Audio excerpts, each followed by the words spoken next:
어머니, 제발 결혼식엔 오지 말아주세요. 오시면 결혼식 망쳐요. 그날 나는 아들의 결혼식에서 쫓겨나듯 밀려났습니다. 가슴이 무너져 내렸지만 꾹 참고 돌아섰죠. 그런데 몇 년 뒤 나를 내쫓던 그 며느리가 눈물로 무릎 꿇고 빌 줄은 몰랐겠죠. 그리고 나는 똑같이 갚아주었습니다. 본격적인 이야기를 시작하기 전 구독과 좋아요 부탁드립니다. 나는 평생을 농사와 장사로 아들을 키운 시골 어머니였다. 남편은 일찍 세상을 떠났다.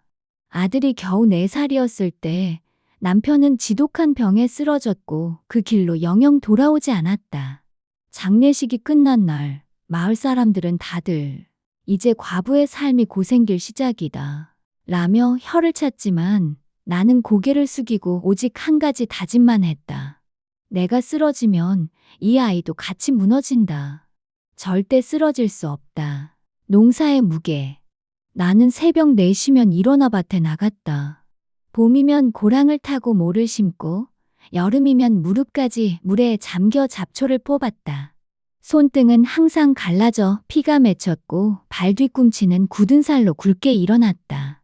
해가 뜨거워도 비가 억수로 내려도 멈출 수 없었다. 아들에게 밥 한 술, 학용품 하나라도 마련해야 했기 때문이다. 장사의 고단함. 농사만으로는 턱없이 부족했다. 나는 시장에 나가 떡을 팔고 밤새 쑤어놓은 두부를 이고 장터까지 걸어갔다.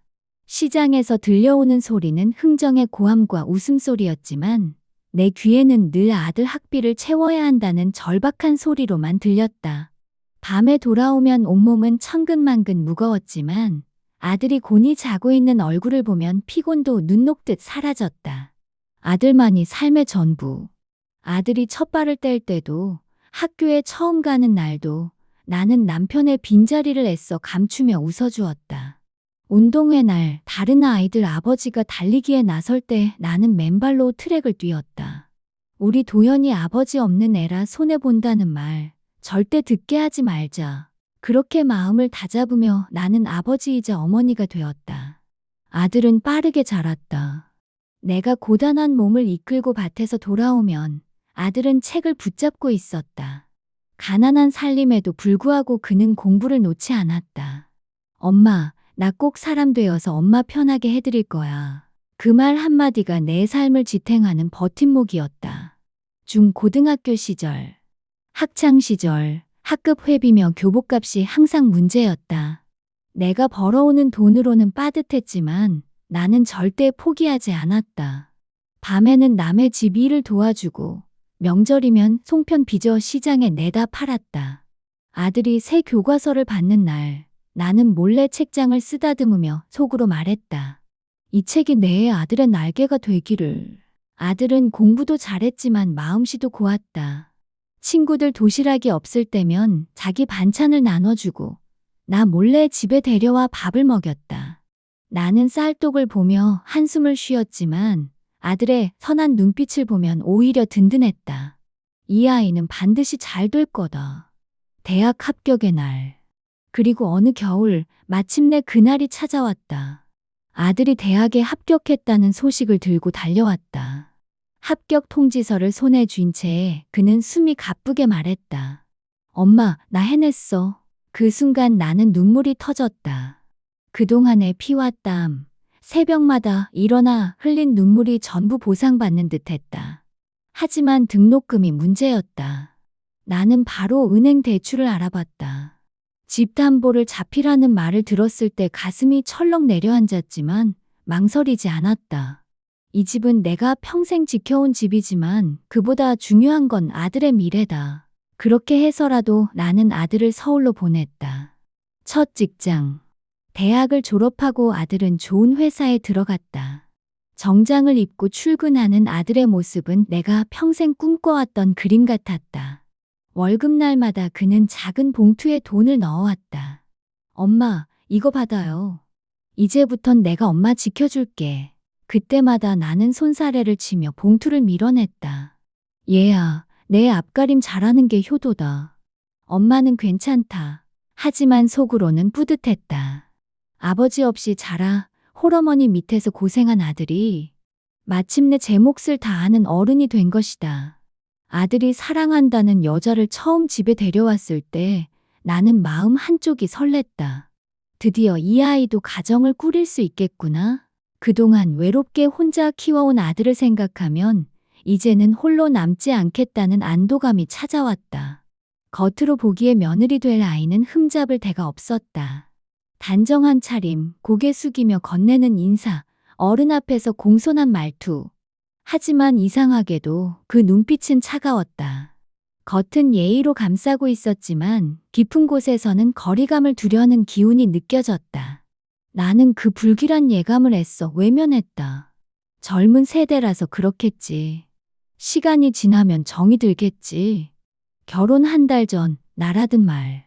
그러던 어느 날 며느리 될 아이가 나를 따로 보자고 했다. 작은 카페 구석에서 마주 앉은 그녀는 한참 동안 망설이는 듯 눈을 피했다. 나는 그저 며느리로서 하고 싶은 말이 있겠거니 생각하며 기다렸다. 그런데 불쑥 내뱉은 한마디가 내 가슴을 찢었다. 어머니, 죄송하지만 결혼식에 오지 말아주세요. 순간 귀가 멍해졌다. 내가 잘못 들은 줄 알았다. 내가 지금 뭐라고 했니? 나는 떨리는 목소리로 되물었다. 그녀는 놀라울 정도로 담담하게, 무표정하게 내 눈을 바라보며 말했다. 어머니가 오시면 제 체면이 서지 않아요. 솔직히 말씀드리면 시골 티나는 친척들까지 몰려오면 결혼식이 흉해져요. 아들의 눈빛. 그 순간 숨이 막혔다. 그토록 힘들게 키워온 아들의 결혼식, 내 인생의 가장 큰 축복의 자리에 내가 없다는 말이었다. 나는 마지막 희망처럼 아들의 얼굴을 바라봤다. 설마 내 아들이 나를 말려주겠지. 적어도 이 말이 잘못됐다고 해주겠지. 그러나 아들은 그녀의 손을 꼭 쥔 채 차갑게 나를 바라봤다. 말없이 그저 그녀의 편에 서 있었다. 그 눈빛은 엄마, 이해해달라. 는 간절함이었지만 동시에 엄마보다 이 여자를 지켜야 한다. 는 단호함이 담겨 있었다. 그 눈빛 하나가 나를 무너뜨렸다. 결혼식 날. 결국 결혼식 날 나는 집에 홀로 남았다. 부엌 한쪽에는 며칠 전 아들이 사온 예복 사진이 놓여 있었다. 사진 속 아들은 환하게 웃고 있었고 그 곁에는 웨딩드레스를 입은 며느리가 있었다. 나는 그 사진을 두 손으로 붙잡고 무릎에 파묻고 울었다.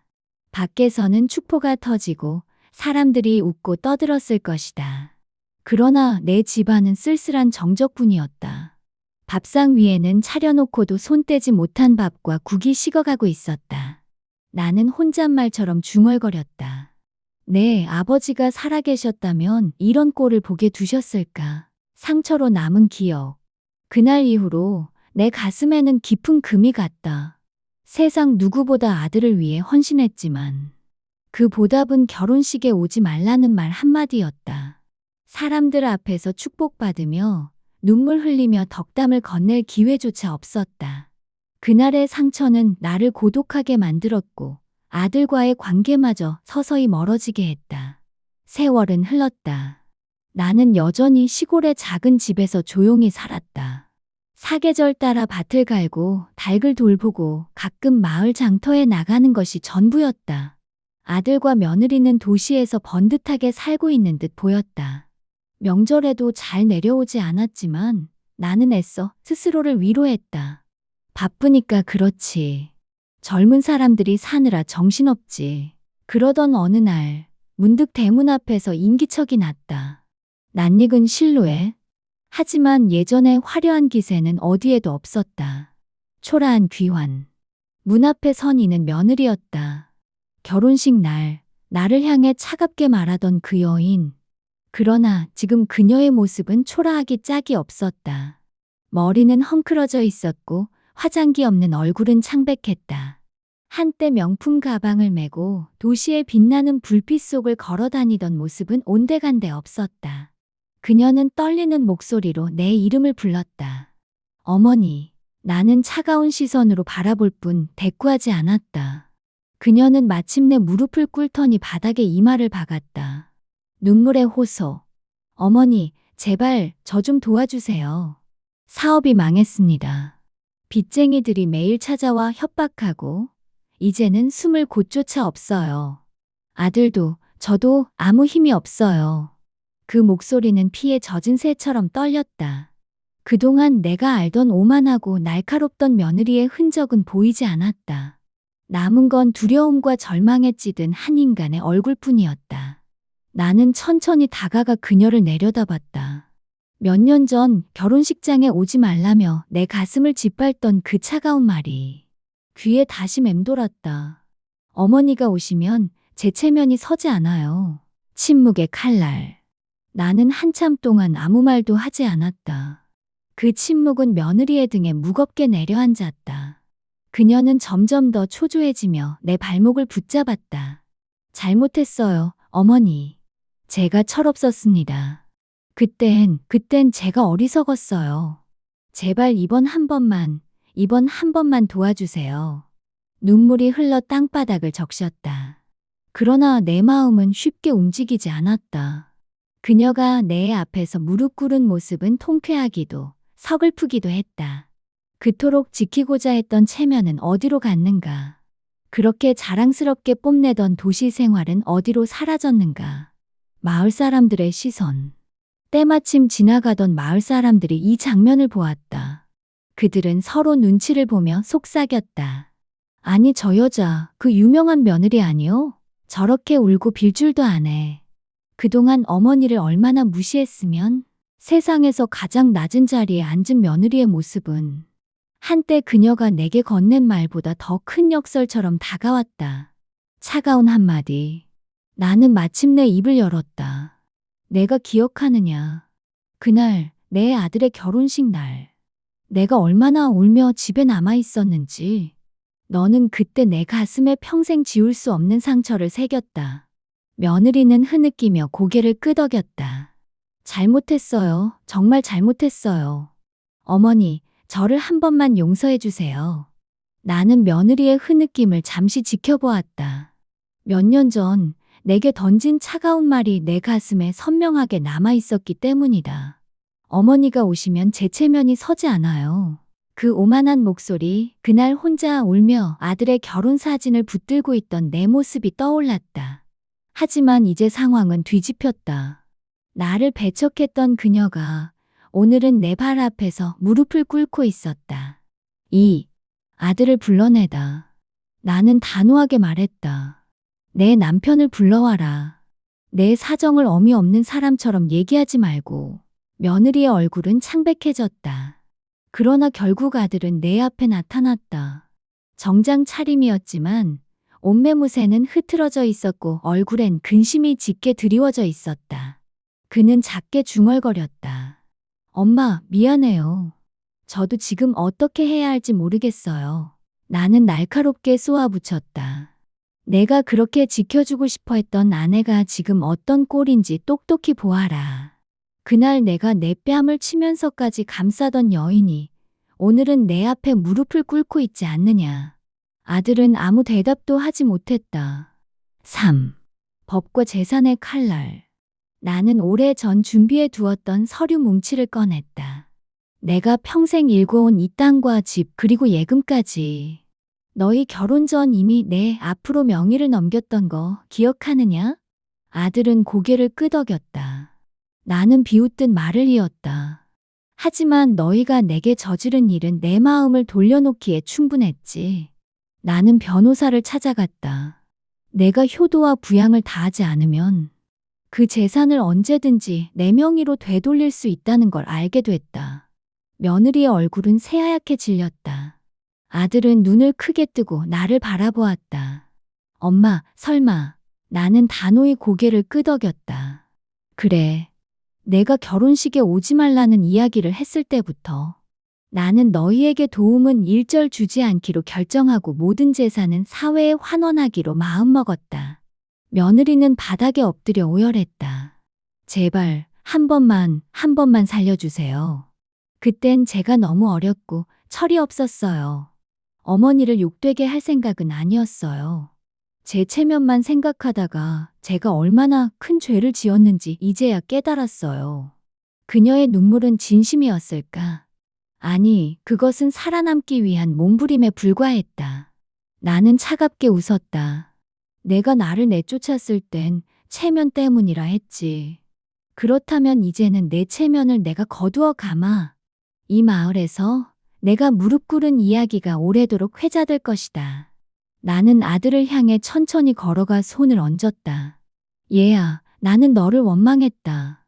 하지만 지금은 너도 참 불쌍한 사내다. 사랑이라 믿고 택한 여자가 내 삶을 이렇게 만들었으니 말이다. 하지만 잊지 마라. 가족을 지키는 건 눈먼 사랑이 아니라 존중과 믿음이다. 아들은 눈물을 글썽이며 고개를 숙였다. 엄마, 저 잘못했어요. 엄마 마음도 모르고. 이제라도 엄마 곁을 지킬게요. 돈 때문이 아니에요. 그저 제가 상처드리고 못다한 효도를 할 수 있게 해주세요. 그날 며느리는 내 집 앞에서 밤새 무릎 꿇고 있었다.